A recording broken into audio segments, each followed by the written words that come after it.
Back on SportsBit 2.0, Pauly and Teddy, time for Big Game Breakdown. Thanks to Intertop Sportsbook, 22 years online. Sign up, deposit, and win. 3 o'clock Pacific tomorrow from San Antone, Loyola against Michigan. Michigan 5.5, 129.5 the total. Michigan, how about this graphic? Postseason since their near miss on the runway last March. 14-1 straight up, 10-3-2 ATS, 8-0 in the Big Ten, and 6-1 in the NCAA. And the loss was by 1 point against Oregon in the Sweet 16, and Oregon went to the Final Four. But how good is this Michigan team? Flat against Montana, down 10-0. Just much the best, pulled away late, got the money. Should have lost to Houston, shouldn't be here. 2 missed free throws by Davis, the Poole miracle 3. Terrific performance against A&M, 99 points, and did not play well in an ugly game in the 58-54 win against Florida State. They've only shot the ball once the entire tournament, Teddy.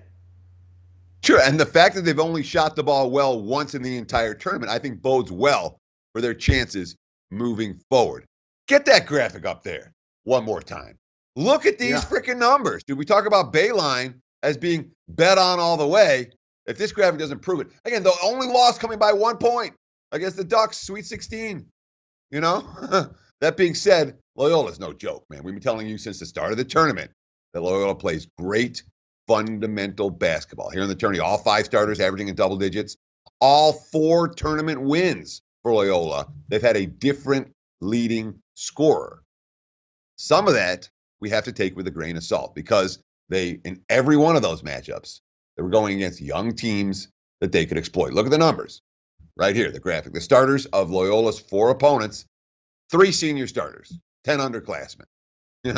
They were able to take advantage of some of the miscues that younger teams make. The Wolverines, they're not a younger team. Well, it's hard to outsmart and outcoach Beilein, and Porter Mosier's doing a great job, and he's a hell of a coach.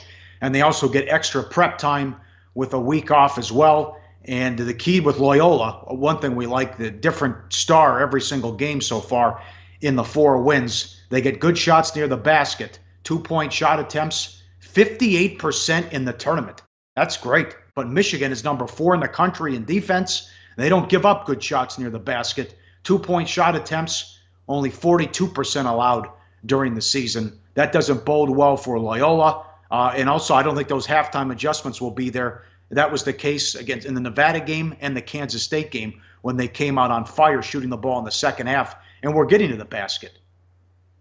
Sure. And when you look at the numbers for the Loyola offense versus that Michigan defense, boy, it's clear. I mean, this is the fundamental matchup to be concerned. And when you look at the picture, the Wolverines are not giving up anything close to the basket. Number 4 in the country. The question for me is Michigan's offense. Loyola's not going to be running up and down the floor, hitting a bunch of shots against the Wolverines. But Michigan, offensively, they stunk up the joint 3 times in 4 games. The one time where they were rested and ready and in the rhythm with extra prep time against A&M, they went 14-24 on 3-pointers. They won the other 3 games despite shooting just 17 of 68 from beyond the arc. If the Wolverines are going to win this game and win it by margin, my mind's going to come down to their offensive execution more than their defensive execution. I believe their defense will be there. The offense, my biggest concern about the Wolverines.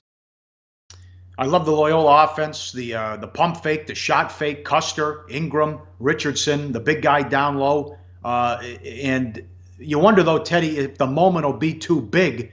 And hard to go against the nun on Easter weekend. Sister Jean's all the rage.